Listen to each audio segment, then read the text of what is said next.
Good day to our lecturer, Sir Carl, and my fellow friends. Our group will present to you on the political hurdles to sustainable development, its challenges, and solution. Our group consists of four group members. First is Vanessa Dennis, second is myself, Felica Teresa Armando, third is Michelle Claire, and fourth is Debbie Chong Shili. Now we will begin our presentation.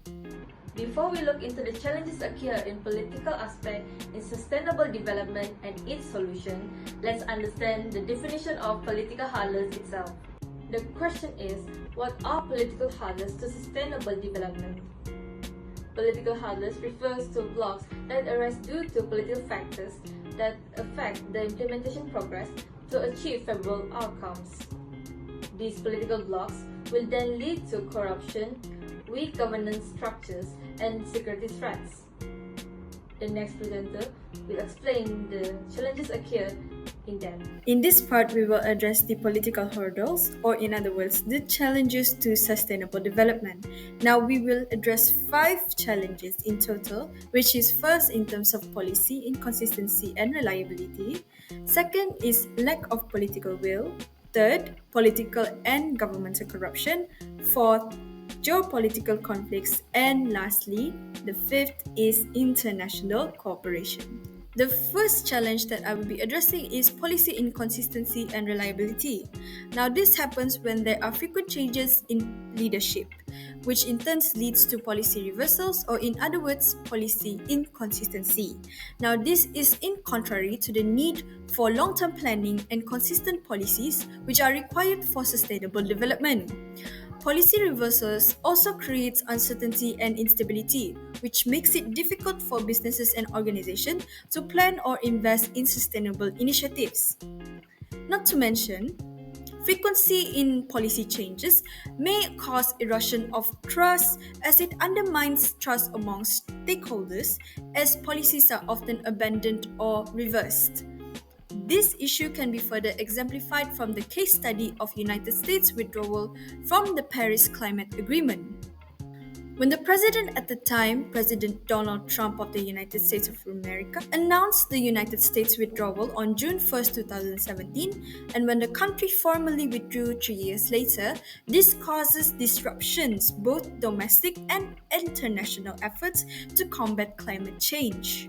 Not to mention, investors and businesses, particularly in the renewable energy sector, had faced difficulties in planning long-term projects due to the inconsistent in federal support.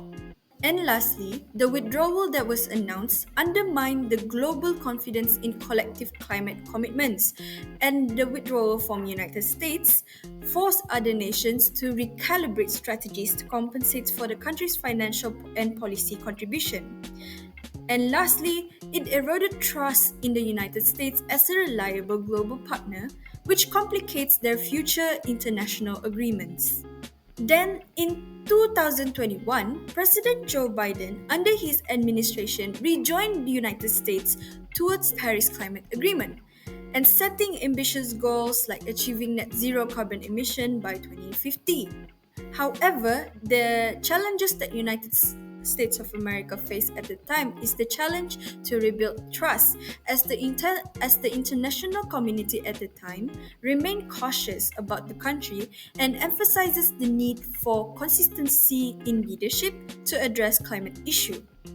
Now, this case study gives a good illustration of the core issue, whereby if there is policy inconsistency and reliability in terms of the frequent changes of leadership and the policies itself will impede sustainable development progress by creating instability and uncertainty in policy direction. The second challenge that will be addressed is in terms of the lack of political will. Political will here is referring to the leaders and policymakers' commitment into achieving specific goals or policy, even amid the resistance or resources constraints. The lack of political will can stem from the problem whereby there is short-term political cycles. Some countries implement political cycles or political government in 5 terms or 3 terms or less, and such politicians who are elected often prioritize quick, visible accomplishment to secure their re election, and this renders them to be neglecting long term objectives such as sustainable development goals. The lack of political will also stems from the lack of awareness and understandings from some leaders. This makes them underestimate the urgency and relevance of sustainable development or view these goals as unattainable or irrelevant to their country's immediate challenges. The lack of political will can also come from the problem of resources dependent economies. Countries like Malaysia and Indonesia will heavily rely on industries like palm oil and fossil fuels for their economic growth and employment. And these industries often conflict with environmental sustainability goals, causing deforestation, biodiversity loss, and increasing in greenhouse gas emission. For example, in 2022, the G20 nations spent almost $372 billion subsidizing fossil fuels. And this is driven by political factors like countries that seek energy affordability and economic stability. And these subsidies are in conflict with climate goals and illustrates a preference for short-term economic benefits over long-term sustainability. The third challenge that will be addressed is in terms of political and governmental corruption. This corruption happens within political and governmental institutions, which hinders the sustainable development by misallocating resources meant for critical projects or even eroding public trust in governments and its institutions. For example, in terms of resource misallocation, political and governmental corruption often diverts resources meant for essential areas like education, healthcare, and even environmental sustainability, which leaves the project to be underfunded or abandoned. For instance, during the COVID-19 pandemic, it was uncovered that 1.1 billion in corruption across 17 nations during the time was found to be misused funds meant for health systems and recovery from the pandemic. There is also the issue of healthcare sector corruption amounting to an estimate of $500 billion annually, exceeding the cost of achieving universal health coverage. The challenge of political and governmental corruption can be further highlighted in case studies such as countries like Indonesia, where it was found that there are corrupt practices in palm oil distribution and even lumber industries that have driven massive deforestation. There is also the country Brazil, where regulatory corruption had fueled illegal Amazon rainforest destruction, hence worsening their climate change and threatening the ecosystems. If the challenge or the issue of political and government corruption is not handled or regulated properly, it will cause institutional erosion, which will weaken the institutions or the government's ability to implement sustainable policy. Then there is also the increase in social and environmental challenge, where it will aggravate health inequalities, climate change, and resource exploitation. If this issue is not handled properly, it will also undermine global efforts towards sustainable development goals. The fourth challenge that I will be addressing is geopolitical conflicts. Geopolitical conflicts has its impact on sustainable development, which can be divided into three. The first one is in terms of diversion of resources to military spending, whereby global military expenditure in the year of 2022 reached an all-time high of $2.24 trillion, prioritizing defense over critical public services such as healthcare, education, and even infrastructure development. Not to mention, conflicts in regions such as the Middle East and Russia-Ukraine demonstrates the trade-off between defense spending and commitments to sustainable development. Secondly, geopolitical conflicts causes instability by undermining governance and economic growth. This weakens institutions from prolonged conflicts like those in Afghanistan, limiting their ability to provide essential services such as education and healthcare. There is also in terms of economic stagnation, where the instability will hinder economic growth and disrupts long-term development initiatives. Thirdly, Will be displacement and humanitarian crisis. For example, the Rohingya crisis or the Rohingya conflict, which forcibly displaced worldwide due to violence and persecution, and this impedes sustainable development efforts.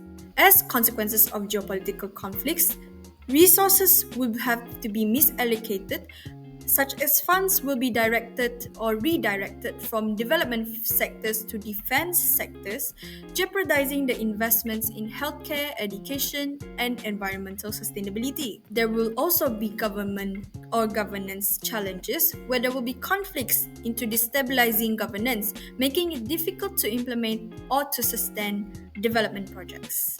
The consequences of geopolitical conflicts will also cause environmental and social strain, where refugee crisis contributes to environmental degradation and stress on local ecosystems, aggravating the challenge in host nations. The fifth and final challenge that I will be addressing is in terms of international cooperation. The challenge of international collaboration in terms of achieving sustainable development is in the global nature of sustainable development, whereby sustainable development requires global cooperation because it addresses challenges that transcend borders such as climate changes and resource management. However, achieving cooperation is hindered by divergence of national interests, power dynamics, and economic priorities. Some examples of challenges in terms of international cooperation on sustainable development are such as slow financial commitments. Under the 2015 Paris Climate Agreement, wealthy nations pledged $100 billion annually by 2020 to help developing countries to adapt and mitigate against climate change. However, as of 2023, this goal has not been fully achieved, which caused discontent and mistrust amongst poorer countries. Then there is the challenge on budget gaps and inequities, where there is insufficiency in fundings in critical areas such as infrastructure development, renewable energy projects, and climate change resilient efforts, because wealthy nations often prioritize domestic concerns as opposed to international commitments, which widens the budget gaps. And finally, there is example in economic challenges in developing countries. Because some countries, especially low-income countries, are mounted with debts, it limits their capacity to fund sustainable development initiatives without any international support. As such, those are some of the examples of challenges in international collaboration. Aside from that, there is also the underlying issues in establishing collaboration internationally. First is in terms of concerns about aid's effectiveness. Some wealthy nations are hesitant to provide funding due to their concern about the efficiency of use of the aid by recipient countries. Then there is the divergence of national interests, where the issue lies within balancing economic agendas with global sustainability goals is found to be difficult as countries often prioritize their own economic stability over international obligations. The consequence of a weak international collaboration can be divided into two. First is in terms of the mistrust among nations. Because of this mistrust, there will be delayed in financial commitments, which will erode the trust between developed and developing countries. Then there is also the consequences in hindered process towards the sustainable development goals because of the lack of sufficient collaboration, which impedes the achievement of sustainable development goals. To sum it all up, challenges like inconsistency in policies, corruption in governmental and political institutions, lack of political will, geopolitical conflicts, and even poor international cooperation undermines the long-term sustainability, causes instability and resource misallocation, furthermore hindering global process towards achieving sustainability goals. In line with all the problems stated, here are some suggested solutions that can be done. First, we can create an independent institution to overcome the lack of political inconsistency and reliability. Efforts to create a sustainable nations are often harmed by the successive change in government and leadership. Therefore, with the enforcement of an independent body, we can oversee the implementations of sustainable development policy. They will have a strict legal frameworks about any enforcement of new policy and will be free from any political influence. They will be the one who examine the new policy whether it was aligned with the Sustainable Development Goals. With the existence of this independent body, they can help in educating the public about sustainable policy to reduce the unnecessary policy change from the governments. To ensure projects are continuous during the political transitions, they can collaborate with NGOs and private sectors. For example, for examples, in Germans, they have success in ensuring the consistency of renewables energy policies. It was supported by the independent bodies and had ensures a long-term objective will meet regardless of political change. Second is increased political accountability if there is lack of political will.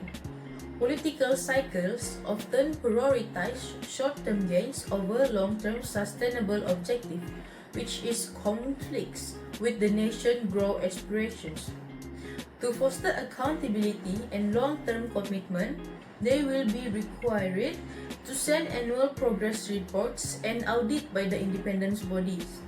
Their key policy should undergo a regular audit to ensure its implementations is aligned with the Sustainable Development Goals.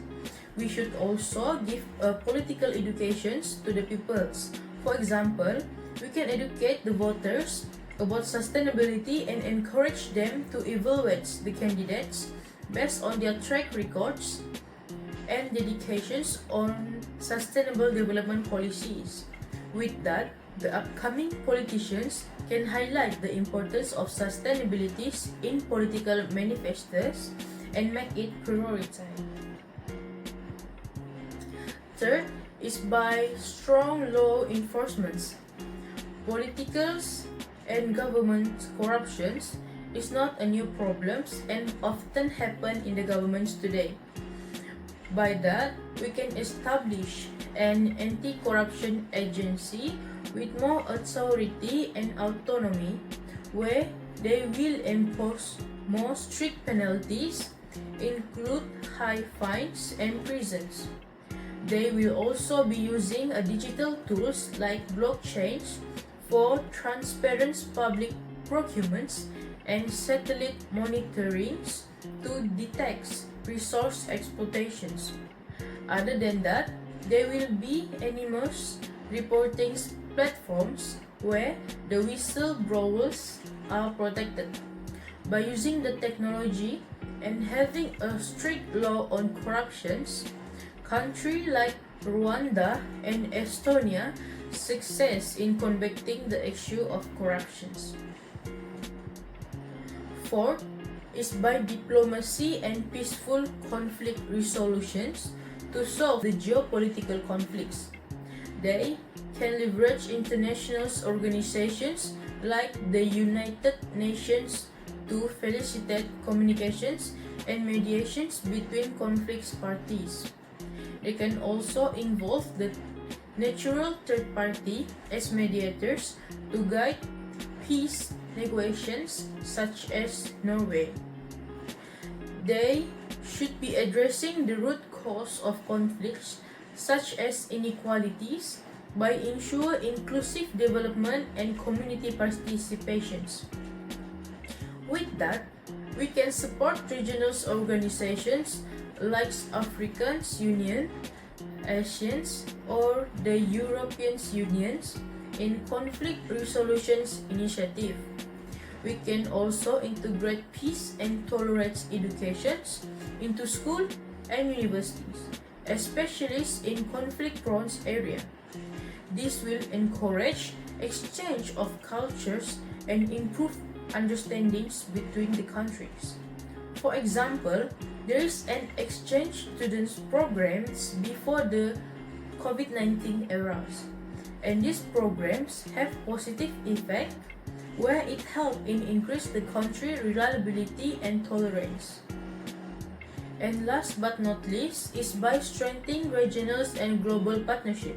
Conducting an international relations may be a problem due to different nation interests and power dynamic complicating global cooperations.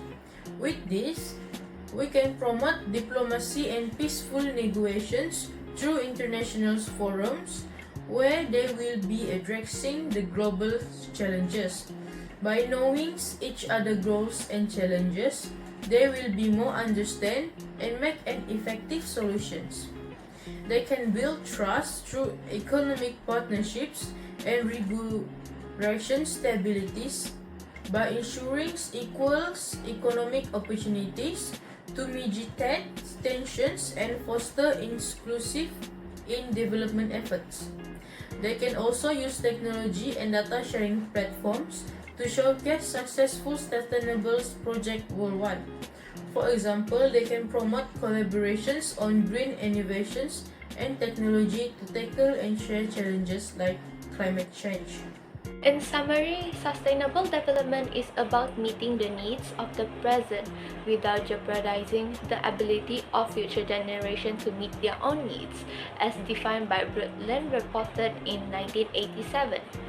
It is a vital objective, one that seeks to balance economic growth, social inclusion, and environmental protection. However, achieving sustainable development is no easy task. Significant political obstacles stand in the way.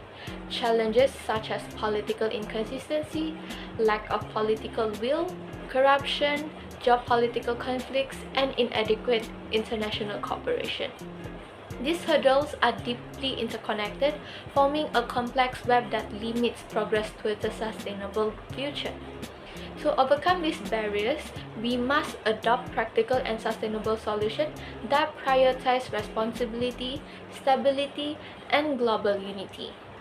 These include establishing independent institutions, increasing political accountability, enforcing stronger laws, and pursuing diplomacy-driven conflict resolution. Such measures can reduce political volatility while fostering an environment where sustained growth and equitable development are possible. Ultimately, achieving sustainable development is more than just technological advancement. It demands a fundamental shift in governance, visionary leadership, and collective global action.